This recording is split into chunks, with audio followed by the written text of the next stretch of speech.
요 비대물 티슈 애니타임 같은 경우도 플러셔블 원단이라고 합니다. 쉽게 얘기해서 펄프 원단이고요. 물에 녹는 원단입니다. 그래서 사용하시고 변기에 2매씩 버리셔라도 물풀림 현상으로 인해 가지고 배수가 되는 친환경적인 원단입니다. 네.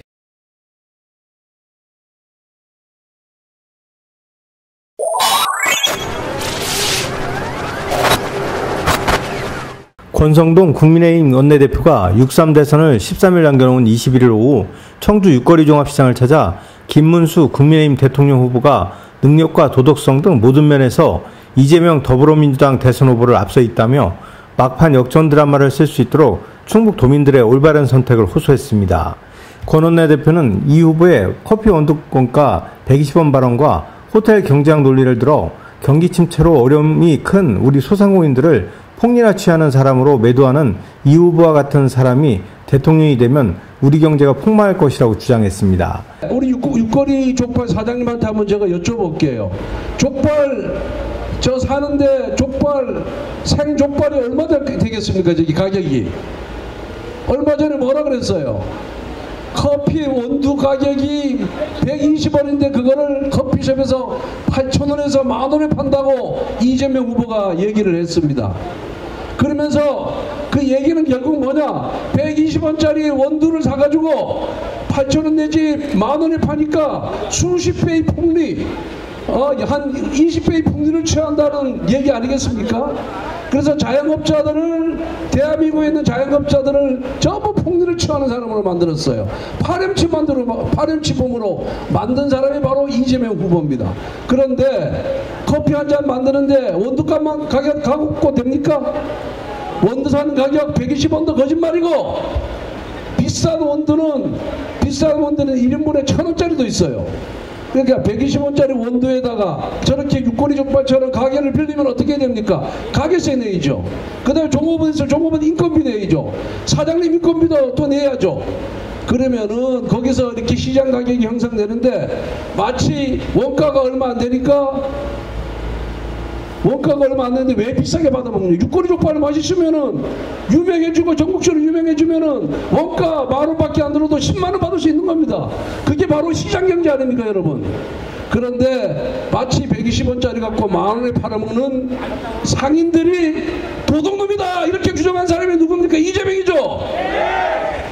이러한 경제 이념을 갖고 있고 시장 경제의 원가 계산도 제대로 못하는 사람을 대한민국 대통령 만들어서 대한민국 잘 살 수 있겠습니까 여러분? 썼는데 손님이 안 오고 노쇼가 되면은 예약이 취소가 되면은 호텔이 살아날 수 있습니까? 망합니까? 망합니다. 당연히 망하는 걸 갖고 그것도 경제 순환이라고 하면서 우기는 사람이 바로 이재명입니다.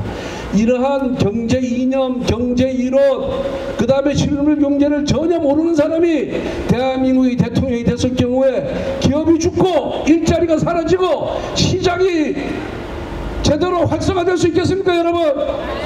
안 됩니다. 그렇기 때문에 이재명이가 대통령이 돼서는 안 되는 겁니다. 범죄도 저질렀지만 거짓말도 너무 많이 했지만 말을 수시로 바꾸고 있지만 그것도 대통령이 될 자격이 없습니다만 오늘날의 현대 경제에 있어서 일자리 못 만드는 대통령, 기업 살리지 못하는 대통령이 나오면은 그건 결국 대한민국이 퇴보하는 길이다. 그렇기 때문에 이재명이 대통령이 돼서는 안 된다는 겁니다. 이어 권 원내대표는 김문수 후보가 겸손하셔서 그렇지 경기지사 8년 동안 판교 테크노밸리 평택 삼성반도체 단지 파주 LG 디스플레이 단지 등 5개 산당과 신도시를 만들어 세계적 기업 유치를 통해 일자리를 만들었지만 누구처럼 비리에 연루되거나 재판을 받은 바 없다고 강조했습니다. 과거에 김문수와 이재명이 둘 다 경기지사를 했어요. 그러면은 그 사람이 대통령으로 잘할 것이냐 못할 것이냐는 경기지사 때 어떠한 성과와 실적을 했는지를 비교해 보면은 충분히 알 수 있는 거 아니겠습니까? 그렇죠? 맞습니다. 단순하게 비교해 보면 알 수가 있어요. 이재명 성남시장 8년, 경기지사 4년, 토탈 12년간 지방자치단체장을 했어요. 김문수 경기지사만 2번에 걸쳐서 8년 했습니다. 그런데 김문수는 어마어마한 업적을 남겼지만은 이재명에는 아무런 업적을 남긴 것이 없어요. 한번 제가 우리 청주 시민들에게 한번 소상하게 보고를 한번 드려볼게요. 한번 보시고 여러분들이 판단해 보십시오. 김문수는 저 경기도 평택, 경기도 남쪽 평택에 삼성 반도체 단지를 유치했습니다. 120만 평입니다. 요즘 대한민국에서 돈이 가장 잘 돌아가는 도시 중에 하나가 바로 평택입니다. 왜? 삼성 반도체 때문에. 그거 성공했죠. 그 다음에 여러분들 고속도로 경부선 타고 올라가다 보면 서울 못 미쳐서 우측에 판교라는 데가 있어요. 성남 판교. 여러분들 성남 판교가 이재명이가 성남시장 했으니까 그 판교를 이재명이가 개발한 줄 알았는데 아닙니다. 김문수 지사가 개발했습니다. 그거 테크노밸리로 만들어가지고 거기에 우리나라 유수한 스타트업 기업, IT 기업, 또 CT 기업 다 첨단 기업이 다 들어가 있습니다. 그 성공했죠. 그 다음에 수원에 가면 광교 신도시라고 어마어마하게 큰 신도시를 만들었어요. 광교 신도시라고. 그것도 누가 만들었냐? 김문수가 만들었습니다. 파주에 LCT 단지도 만들었습니다. 그리고 뭐 남양주 등등등등 해가지고 신도시를 무려 5개나 만든 사람이 김문수입니다. 김문수가 지사할 동안에는 연평균 경제 성장률, 경기도 경제 성장률이 6 내지 8%였어요. 그리고 경기도의 부채를 거의 다 갚았어요. 근데 이재명 시장 지사 시절에 여러분들 어떤 업적을 남겼는지 기억나는 거 있습니까? 없습니다.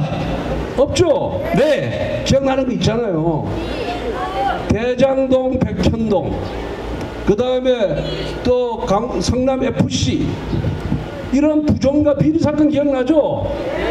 대장동, 백현동은 대한민국 정부 수립 이후에 최대 사기 사건입니다. 권 원내대표는 이처럼 김 후보가 능력과 도덕성 등 모든 면에서 앞서 있는 만큼 충북 도민들의 올바른 선택으로 마지막 역전 드라마를 만들어달라고 호소했습니다. 권 원내대표는 이날 청주국제공항 활성화 방안 정책 간담회, 오창프라자 집중거리 유세 등으로 지원 유세를 마무리했습니다. 더불어민주당에선 하루 앞서 추미애 전 법무부 장관 겸 대표가 영동 전통시장 지원 유세에 나선 가운데 이날 이인영 전 통일부 장관이 청주 사창시장 지원 유세 활동을 벌였습니다. 충북매커스TV 경철수입니다.